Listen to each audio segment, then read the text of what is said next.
জামাত ইসলামের দালাল বক্তা যেগুলো আছে, তারেক মনোয়ার, আমির হামজা, আবুল কালাম আজাদ বশর, তারপরে আরেকটা আছে ফখরুদ্দিন নামে চেলা একটা। তোমাদের জামাতিদের দালাল বক্তাদের যদি হিম্মত থাকে আমার এই ভিডিওগুলো খণ্ডন করো। জামাত ইসলাম, জামাত শিবির, বর্তমানে জামাত শিবিরের উৎপাত খুবই বেশি। জামাত শিবির অনেক চিল্লাচিল্লি করে, লাফালাফি করে, আর মানুষের বাসায় গিয়ে ঘরে ঘরে গিয়ে মুসলমানদের কাছে ভোট ভিক্ষা চায়। কিন্তু আমাদের মুসলমানদের কি উচিত জামাত শিবিরকে ভোট দেওয়া? না। আমাদের মুসলমানদের কি উচিত জামাত শিবিরকে সমর্থন করা? না। কেন? কারণ এই জামাত শিবিরদের আকিদা জঘন্য কুফরি আকিদা। এই জামাত শিবিরদের প্রতিষ্ঠাতা আবুল আলা মওদুদী, ওর ছিল জঘন্য কুফরি আকিদা, এবং ওর ওই রকম আকিদাই বর্তমানের জামাত শিবিরের এরা রাখে। বর্তমানের জামাত শিবির এবং জামাত শিবিরের প্রতিষ্ঠাতা আবুল আলা মওদুদীর কেমন জঘন্য কুফরি আকিদা ছিল এটা আমি আপনাদেরকে আজকে আবুল আলা মওদুদীর কিতাব থেকে দেখিয়ে দিব এবং পড়ে শুনিয়ে দিব। আপনারা খেয়াল দিয়ে দেখবেন এবং শুনবেন।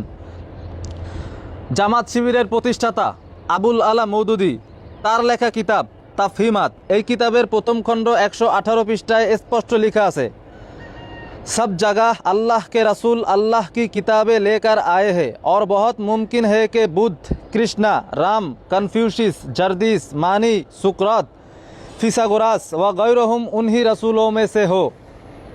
অর্থাৎ মওদুদী বলেছে যে পৃথিবীর সব জায়গায় আল্লাহর রাসূলগণ আল্লাহর কিতাব নিয়ে এসেছেন এবং অনেক সম্ভাবনা যে বৌদ্ধদের বুদ্ধ, হিন্দুদের রামকৃষ্ণ আর পিথাগোরাস এরাও আল্লাহর রাসূল। নাউজুবিল্লাহ। এই জঘন্য কুফরি আকিদা কাদের? জামাতিদের। জামাত ইসলামের প্রতিষ্ঠাতা আবুল আলা মওদুদীর।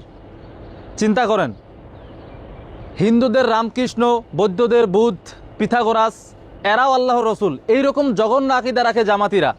এজন্যই কিন্তু দেখবেন যে বর্তমানে জামাতিদের কিছু নেতা হিন্দুদের মন্দিরে গিয়ে রামকৃষ্ণ সম্পর্কে অনেক সুন্দর সুন্দর কথা বলে যে তারাও আল্লাহর পক্ষ থেকে অনেক বাণী নিয়ে এসেছে। নাউজুবিল্লাহ। কারণ কি? তাদের প্রতিষ্ঠাতা আবুল আলা মওদুদী তো এই আকিদা রাখতো, এই জন্য বর্তমানের জামাতিরাও এইরকম জঘন্য কুফরি আকিদা রাখে। তো এইরকম জঘন্য কুফরি আকিদা মার্কা জামাত শিবিরকে ভোট দিবেন? সমর্থন করবেন? কখনোই না। এরপর আরেকটি কুফরি আকিদা দেখেন, জামাত শিবিরের প্রতিষ্ঠাতা আবুল আলা মওদুদীর লেখা কিতাব তাফহিমাত, এই কিতাবের দ্বিতীয় খণ্ড 291 পৃষ্ঠায় স্পষ্ট লেখা আছে, যেখানে নারী ও পুরুষদের সমাজ মিশ্রভাবে রাখা হয়েছে, যেখানে মাদ্রাসা, অফিস, ক্লাব সমূহে এবং বিনোদন কেন্দ্রে নির্জন ও প্রকাশ্য উভয় অবস্থাতেই পুরুষ ও সাজসজ্জিত নারীদের অবাধে মেলামেশা ও একসাথে উঠা বসার সুযোগ থাকে, যেখানে সর্বত্র অসংখ্য যৌন প্ররোচনামূলক উপাদান ছড়িয়ে আছে, जहां मेयार अखलाक भी इतना पस्त हो कि नाजायज़ ताल्लुकात को कुछ मायूब न समझा जाता हो, ऐसी जगह ज़िना और क़ज़फ़ की शरई हद जारी करना बेलाशुबा जुल्म होगा। যেখানে নৈতিকতার মান এত নিচে নেমে গেছে যে অবৈধ সম্পর্ককেও আর নিন্দনীয় মনে করা হয় না, সেখানে জেনা বা ব্যভিচার ও মিথ্যা অপবাদের জন্য শরীয়ত সম্মত শাস্তি কার্যকর করা নিঃসন্দেহে জুলুম হবে। নাউজুবিল্লাহ। আবুল আলা মওদুদী কি বলতেছে? তার আকীদা কেমন?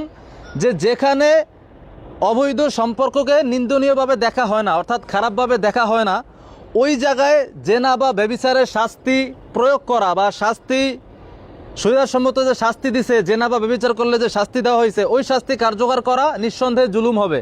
অর্থাৎ আল্লাহ তাআলা আমাদেরকে যে শরীয়ত দিয়েছে এবং শরীয়তের যে বিধান দিয়েছে জেনা করলে ওই শাস্তি, সেই শাস্তি প্রয়োগ করাকে আবুল আলা মওদুদী জুলুম বলতেছে। অর্থাৎ আল্লাহ তাআলা যে বিধান দিয়েছে সেই বিধানকে জুলুম বলতেছে।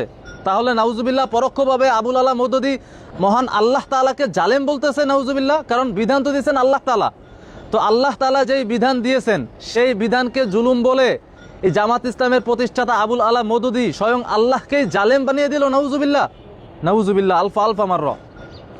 জামাত ইসলামের জামাতিদের, জামাত ইসলামের প্রতিষ্ঠাতা আবুল আলা মওদুদীর এরকম জঘন্য আকীদা।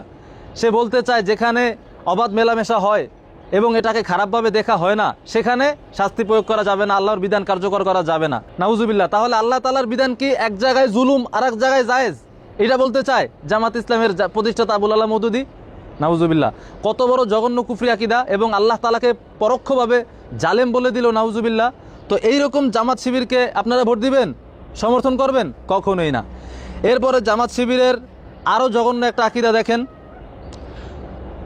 জামাতের প্রতিষ্ঠাতা আবুল আলা মওদুদীর লেখা কিতাব রাসায়েল ও মাসায়েল, এই কিতাবের প্রথম খণ্ড 26 ও 27 পৃষ্ঠা। ইসমতে আম্বিয়া বিষয়ের পরিচ্ছেদে স্পষ্ট লেখা আছে। একজন ব্যক্তি আবুল আলা মওদুদীকে প্রশ্ন করল, এটা প্রতিষ্ঠিত বিষয় যে নবীগণ নিষ্পাপ হয়ে থাকেন, কিন্তু হজরত আদম আলাইসাল্লামের সম্পর্কে কোরআনের বাণী স্পষ্টভাবে প্রমাণ করেছে যে তিনি গুনাহ করেছেন এবং আল্লাহর নির্দেশ অমান্য করেছেন। এ বিষয়ে আপনার গবেষণা বা মতামত আমাদেরকে বলুন। মওদুদী এই প্রশ্নের উত্তরে বলেছে, यह बात भी लाएक ज़रूर है कि हज़रत आदम अलैहिस्सलाम से जो नफरमानी सरजद हुई थी वो नबूवत के मनसब पर सरफराज होने से पहले की है।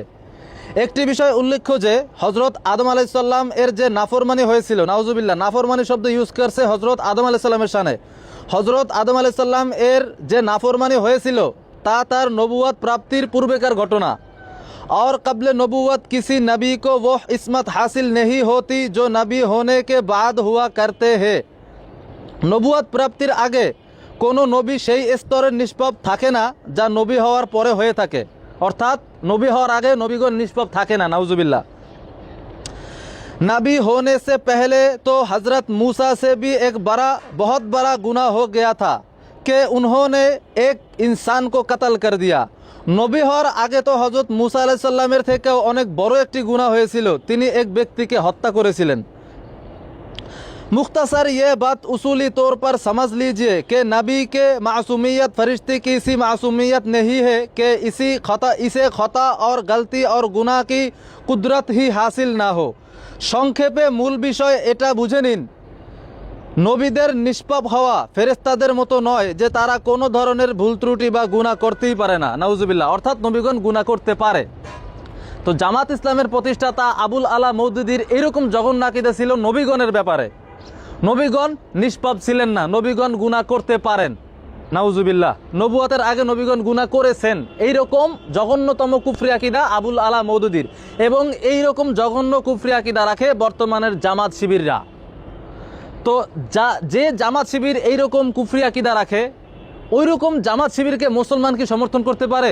কখনোই করতে পারে না। যেই জামাত শিবির রামকৃষ্ণকে রাসূলদের অন্তর্ভুক্ত মনে করে, যেই জামাত শিবির আল্লাহ তাআলাকে পরোক্ষভাবে জালেম বলে এবং আল্লাহ তাআলার বিধান খারাপ সমাজে কার্যকর করাকে জুলুম বলে, যেই জামাত শিবির নবীগণকে নিষ্পাপ মনে করে না, নবীগণ গুনাহ করছেন, এরকম জঘন্য আকীদা রাখে যেই জামাত শিবির, ওই জামাত শিবিরকে আমরা মুসলমানরা কখনোই ভোট দিতে পারি? কখনোই পারি না। আমরা কখনোই জামাত শিবিরকে ভোট দিব না। জামাত শিবিরের কর্মীরা ঘরে ঘরে গিয়ে ভোট ভিক্ষা চায় না। ভোট ভিক্ষা যখন চাইতে আসবে, আগে কানের নিচে কষায় দুইটা দিবেন, দিয়া বলবেন যে তোদের এই যে জঘন্য কুফরি আকীদা, এটার জবাব আগে দে, তারপরে ভোট ভিক্ষা চাইস। একবারে কষায় দুইটা দিবেন। জামাত শিবিরের যে জঘন্য কুফরি আকীদা, এই কুফরি আকীদার জবাব আগে তারা দিবে, তারপরে তারা ভোট ভিক্ষা চাইতে আসবে মুসলমানদের কাছে। জামাত ইসলামের দালাল বক্তা যেগুলো আছে, তারেক মনোয়ার, আমির হামজা, আবুল কালাম আজাদ বশর, তারপরে আরেকটা আছে ফখরুদ্দিন নামে চেলা একটা, এইগুলো যারা আছে, এইগুলো সবগুলার আমি বললাম তোমাদেরকে, তোমরা পারলে তোমাদের বাপ, তোমাদের জারজ বাপ আবুল আলা মওদুদীর এই জঘন্য কুফরি আকীদাগুলো খণ্ডন করে পারলে বা এগুলো জবাব দিও পারলে, আমার তোমরা জামাতের দালালি করো, জামাত শিবিরের পক্ষে দালালি করো, একচেটিয়া পাও চাটো জামাতের, কিন্তু জামাতের জঘন্য আকীদা যে আছে মানুষকে এই সম্পর্কে সতর্ক করো না। আর যারা মানুষকে জামাত বিষয়ে সতর্ক করে তাদের বিরুদ্ধে তোমরা আগো। তো জামাতের কেমন জঘন্য কুফরি আকীদা এটা প্রকাশ করে দেওয়া মানুষের সামনে আমাদের দায়িত্ব। এজন্য আমি শুধু আজকে না, একে একে আরও এপিসোড বানাবো ইনশাল্লাহ। জামাত শিবিরের কত জঘন্য কুফরি আকীদা আছে এটা আমি জাতির সামনে তুলে ধরবো ইনশাল্লাহ। তোমাদের জামাতিদের দালাল বক্তাদের যদি হিম্মত থাকে আমার এই ভিডিওগুলো খণ্ডন করো। সবাই ভালো থাকবেন, আসসালামু আলাইকুম।